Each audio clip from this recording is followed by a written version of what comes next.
Welcome to hdneww, your top destination for unbelievable facts that are shaping our world. Make sure to hit that subscribe button, because trust me, you won't want to miss our next shocking reveal. Today's journey takes us deep into the most complex homelessness crisis hotspot in the United States, where 50% of the homeless population in Colorado are women and children. They only have 5% hope left to live. That's not the name of a sci-fi movie or a dramatic quote trending on social media. It's the harsh reality happening right now in Colorado, USA, a place often seen as one of the most developed destinations for culture and tourism. Comment the number 1 to share your thoughts and join us on a journey to uncover the dark sides often overlooked in countries through our travel documentary series. Now, let's face the truth together. When you step into the poor neighborhoods, underpasses, or narrow alleyways of Baltimore, you quickly realize that not everyone comes to Colorado to reflect on culture or admire the sights. Many people, especially women and children, are living on the streets in extremely dire conditions, lacking food, medicine, and a place they can call home. The total number of homeless people in Colorado has surpassed 30,000, as of 2024, with women and children making up nearly 38%. By early 2025, that number had increased by 35%. Many of them have experienced domestic violence, unemployment, or simply couldn't overcome an economic crisis. A 32-year-old actress named Maya, whom we met, has been living in her car with her 2 children for 7 months. She said, "The hardest part isn't the lack of electricity or water, but the look of pity in my children's eyes when they realize they're not like other kids." While tourists come to Colorado to visit museums, stroll along the inner harbor, or explore the local culture, many children are missing out on school because they lack proper documents, legal identification, or simply lost their chances early on. A mother named Linda, 29, whom I met at the Westway shelter, shared that her daughter had missed several classes because her vaccination records hadn't been updated. The schools want to accept her, but the system and paperwork are the real barriers, she said. Comment the number 2 if you feel for these children and find yourself wondering whether our society is forgetting someone. Next, let's dive into the root of this crisis. Looking deeper into the numbers, we face a bitter reality. Nearly 62% of homeless women in Colorado were victims of domestic violence, and over 40% of them received no legal support after leaving their previous homes. These numbers aren't just statistics, they're signs of a broken social safety system. Rapid urbanization has caused the cost of living in cities like Baltimore, Rockville, and Annapolis to skyrocket, doubling or even tripling over the past decade. Meanwhile, housing assistance for low-income individuals has remained virtually unchanged. This imbalance is a direct blow to the lives of thousands of families.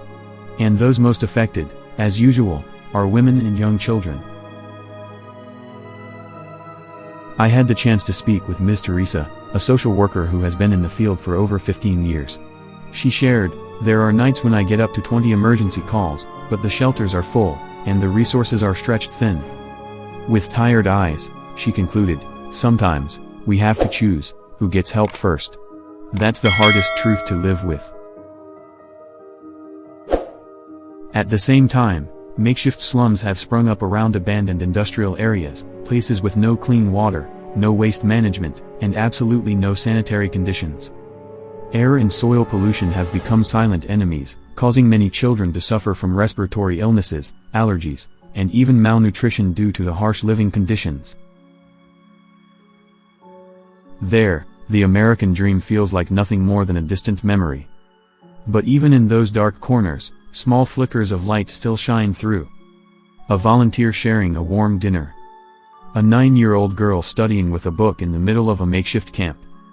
Or a resilient mother working 3 jobs just to keep her child warm during the freezing winter. What do you think about these stories? Comment the number 3 to share your feelings or thoughts. In the next part, we'll take a step back and ask ourselves, is there any real hope left for them? Amid countless challenges, there are still small lights guiding the way. Several nonprofit organizations in Colorado have established emergency support centers specifically for women and children. Despite limited resources, they continue to provide meals, temporary shelter, and mental health counseling. A young mother named Alina shared that after spending 5 months in a shelter, she found a job and is now working hard to save up for a small apartment. She said, "I just needed someone to give me a chance, and I'll take care of the rest." Alina's story is proof that even with just 5% hope, if given the support, it can turn into an entire future. Women in homeless communities are not just victims, they are warriors. They are mothers, protectors, and fighters, battling against discrimination, stereotypes, and poverty all at once. Some attend online classes using borrowed phones from the library, while others start small businesses selling snacks to make ends meet. The children, too, even without desks, read books under streetlights. Every small act is a declaration: we haven't given up. The crisis hasn't broken them, it has made them stronger than ever. Colorado was once seen as a model of urban development. But the rapid construction of high-rise buildings and shopping centers, while neglecting affordable housing, has caused housing prices to skyrocket. Many single mothers and immigrant workers have been forced to leave their homes to make way for new projects. With nowhere else to go, they fell into homelessness after just a few months of being unable to pay rent. Urbanization was meant to improve quality of life, but when left unchecked, it becomes a blade that cuts off the livelihoods and dreams of thousands of vulnerable families. In the end, in every crisis, what truly keeps people standing isn't just money or policy, it's human kindness. A stranger sharing a meal, a teacher offering free tutoring to homeless children, or a driver giving a mother and child a free ride in the middle of the night, these small acts of kindness can be enough to lift a soul in free fall. For women and children living without a roof over their heads, every bit of compassion is a lifeline that keeps them connected to life. And that, more than anything, gives us hope that humanity still exists, and it can still save a generation slowly being forgotten. Our journey isn't just a trip to explore the culture or people of a place, it's a reminder that behind every destination, there are lives that need to be heard. As global tourism continues to thrive, understanding the darker sides of society in the very places we visit is an essential part of creating truly meaningful travel experiences.